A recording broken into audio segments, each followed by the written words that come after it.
When anxiety becomes a habit, rewiring the fear loop, the invisible routine, it starts quietly. You wake up, and before your eyes even open, the thoughts are already there, looping, spinning, whispering. What if? You check your phone. Heart racing. You scroll through messages. You feel the small weight in your chest that's been there for weeks, maybe months, and like a knot that never unties.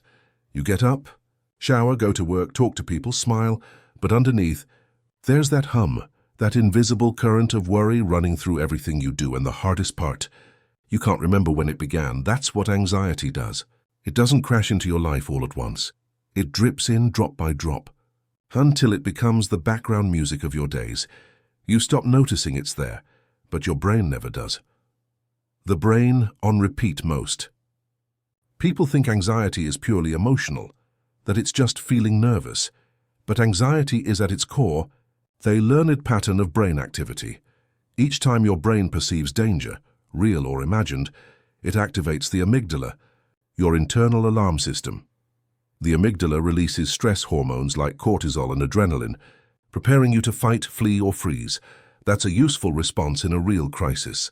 But here's the problem. Your brain doesn't distinguish between a lion in the wild and an unread email marked urgent.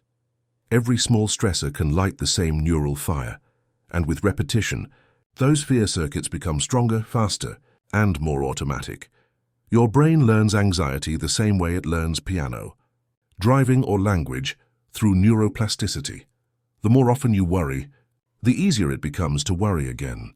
Anxiety becomes a reflex, the loop that feeds itself. To understand anxiety, you have to see it as a loop, not a one-time event. It begins with a thought. What if something goes wrong? That thought triggers a body response. Your heart speeds up, your stomach tightens. Then your brain interprets that sensation as proof that something really is wrong. So, you think another anxious thought. And another. The cycle feeds itself. Thought to body, body to thought, over and over again. Eventually, your brain doesn't even need a trigger. It wakes up ready to feel anxious. This is called anticipatory anxiety, when the brain expects fear before anything happens. That's when anxiety becomes a habit, not just a feeling, but a neural routine. The story of Ben. Living in the loop, Ben was 32 when he realized his anxiety had become more than just stress. He'd always been high-functioning, ambitious, disciplined, organized. But over time, his body stopped matching his mind. He'd wake up with chest tightness and shallow breath before the day even began. His mind raced through scenarios that hadn't happened yet. Every possible failure, every small thing that could go wrong. He tried to control it through logic, lists, plans, preparation. But control only made it worse, because the harder he tried to think his way out of fear, the deeper his brain dug into it. Anxiety had become his default network. And what he didn't realize, what many people don't, is that anxiety feeds on avoidance. Every time you avoid something that makes you nervous, your brain learns that avoidance equals safety. So it reinforces the fear loop. The brain doesn't learn what's dangerous, it learns what's familiar. The science of fear. Pathways inside your brain.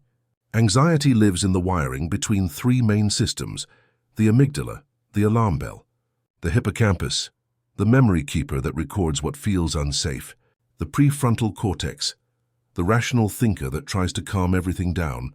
In a healthy balance, the prefrontal cortex regulates fear, reminding the brain that a thought is just a thought. But in chronic anxiety, the amygdala hijacks control. It fires too fast, too often. Over time, the connection between the amygdala and prefrontal cortex weakens. Your fear center starts operating without supervision. It's like a smoke alarm that goes off every time you toast bread, and through neuroplasticity, that hyperactivity becomes hardwired. The more your brain practices fear, the better it gets at producing it. Breaking the loop. So how do you break free from a loop your brain has spent years perfecting? The answer isn't suppression. It's retraining. You can't turn off anxiety through willpower. But you can teach your brain a new pattern. Here's where neuroplasticity becomes your greatest ally. Each time you consciously calm yourself during an anxious moment, and even slightly, you strengthen the neural bridge. between the prefrontal cortex and the amygdala. That's the foundation of exposure therapy, breathwork, and mindfulness, all designed to teach the brain that fear isn't always danger. The more you practice, the more your nervous system learns safety again. Ben's turning point came on an ordinary morning. He was sitting in his car before work, heart pounding, hands trembling, trying to force himself to get it together. Then something inside him cracked, not in despair, but in clarity. He whispered to himself, "I can't fight my brain anymore. I need to teach it something new." He started small. At the first sign of anxiety, the shallow breathing, the rush of adrenaline, he didn't try to suppress it. He noticed it, he named it out loud. This is anxiety. And instead of running from the sensation, he focused on his breath, not to make it disappear, but to remind his brain that nothing bad was happening. At first, nothing changed. Then, over weeks, the intensity began to soften. That's how neuroplasticity works. Quietly, gradually, one repetition at a time. The practice of safety.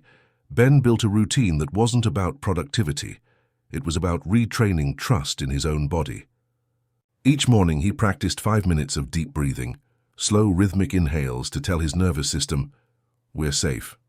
He journaled anxious thoughts, not to solve them, but to externalize them, separating his mind from his fear. He replaced endless planning with small exposure challenges, driving without double-checking, going to a social event without an exit plan, leaving an email unsent overnight. Every time he faced discomfort and survived, his brain learned something new. I can handle this. That's how the prefrontal cortex strengthens, through lived evidence of safety, and slowly, the loop began to unravel. Neuroplasticity in real-time modern neuroscience confirms that these small acts of courage literally reshape the brain. When you expose yourself to mild fear and stay calm through it, your amygdala's overactivity decreases. Functional MRI scans show reduced threat responses and improved connectivity with the prefrontal cortex. In other words, you can rewire your brain out of anxiety. It's not about erasing fear. It's about teaching your brain to interpret fear differently. The goal isn't to feel fearless. It's to feel safe in the presence of fear. The slow unlearning. Anxiety doesn't disappear overnight. It unravels through repetition. A slow, gentle unlearning of habits your brain thought were keeping you alive. Some days, Ben would relapse, spiraling into worry, feeling like he'd lost all progress. But that's part of neuroplasticity too. Temporary regression before reorganization. Each setback is another chance for the brain to refine its circuitry, and over time, the fear loop that once fired automatically began to weaken. His mornings grew quieter. The noise in his head softened. He found himself feeling not perfect, not fearless, but free enough to live again. The tools of rewiring. If you're living with habitual anxiety, here are science-backed tools that can help you begin your own rewiring process. Name it to tame. It label the physical sensations of anxiety. This activates your prefrontal cortex, grounding you in observation rather than panic. Breathe on purpose. Try the 4 to 7-8 breathing method. Inhale for 4 seconds, hold for 7, exhale for 8. It signals your vagus nerve to slow your heart and reduce cortisol. Schedule fear practice. Pick one small thing that triggers you and face it intentionally. This teaches your brain that discomfort isn't danger. Move your body. Rhythmic movement, walking, dancing, yoga, helps discharge stress hormones. Sleep and eat consistently.